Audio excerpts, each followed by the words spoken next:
Však hovor. Čaute. Volám sa Lukáš Piliar. Chodím na Murgašku. Volám sa Vojta, za maturitnú prácu nemám. Zdravím vás tu všetkých na mojej prezentácii o mojej maturitnej práci. Ahoj, volám sa Martin Schlosser.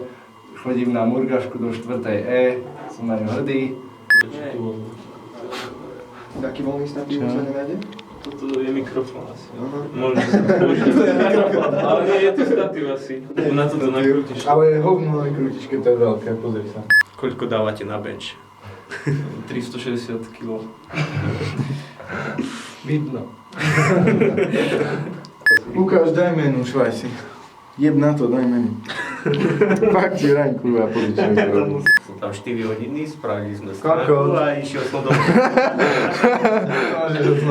On ma chce natáčať po 20 sekundách. Sa automaticky zastavilo. Najviac som hrdý na slider, ktorý ešte nemám spravený. A ja sa volám Rastislav Baywatch. Chodím na Murgašku, ako títo páni. Už ste požili nejaký alkohol, lebo sa vám lesknú oči. Nie, iba čistú vodu pije. Čo si robil v piatok? V piatok som oslavoval s spolužiakom. Fakt? No samozrejme, A kde ste boli? Bystrička. Bystrička? No A to bolo hneď po škole, nie? no samozrejme. Hej? Teraz čo? Ako sa máš? Ahoj. Ešte mu dačo povedzte. Sypačky bereš? Nie, ja som čistý. To je naturál. Čo si cvičil v piatok? Necvičil som. Tak nám ukáž biceps. Nie. Ale ukáž nám biceps. Ale nie. Ale hej. Biceps. Ale nebudem. Lítko, Lukáš. Lítko nie, to nemám v zábere.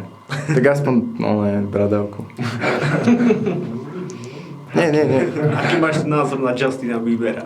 Je to feťák a popraviť. A vedel by si s ním predstaviť byť v jednej cele? Nie. A keby ti padlo mydlo, čo by si robil? Nechal ho na zemi.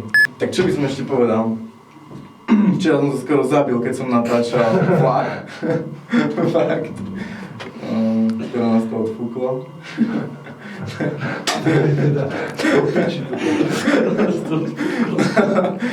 A čo som robil ešte včera? Neviem. Čo si mal na raňajky? Ráno som vstal, umyl som si zuby, vyhonil som si.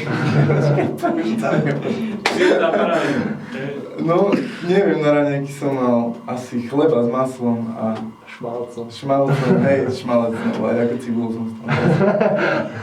Ja neviem, potom na obed, ja neviem, nejaké tie šnicle, podobné sračky. Čo ja viem. Sereň túto školu. Už som nevečeral, potom som nevečeral. Večer som si zase vyhonil a šiel som sa. Skapte. Uzvolenie sa mi býva veľmi dobré, pretože je to asi najlepšie mesto na Slovensku. Je tam proste všetko, čo potrebujem. Aha. A prečo chodíte na školu do Banskej Bystrice? Pretože chodím autobusom, ktorý stojí pred mojím domom a som tam skôr ako že chodím niekde vo Zvolenie. Pred chvíľou ste povedali, že vo Zvolenie máte všetko, čo potrebujete. No ale ja školu nepotrebujem. Však dobre, kľudne rozmýšľaj. Máš čas. Ako ty oni. Kto? A tvoj názor na šatana? Na šatána? Ja nemám názor na šatána. Osobne ho nepoznám, takže si neviem vytvoriť názor. Ďakujem. Rozprávaj o Soči. Na Soči? Ja strašne teším na Soči. Som fakt strašne nadšený z toho, že naši chlapci to pôjdu zase raz do jebania. A šatan do Soči. Už je dosť. Ahoj.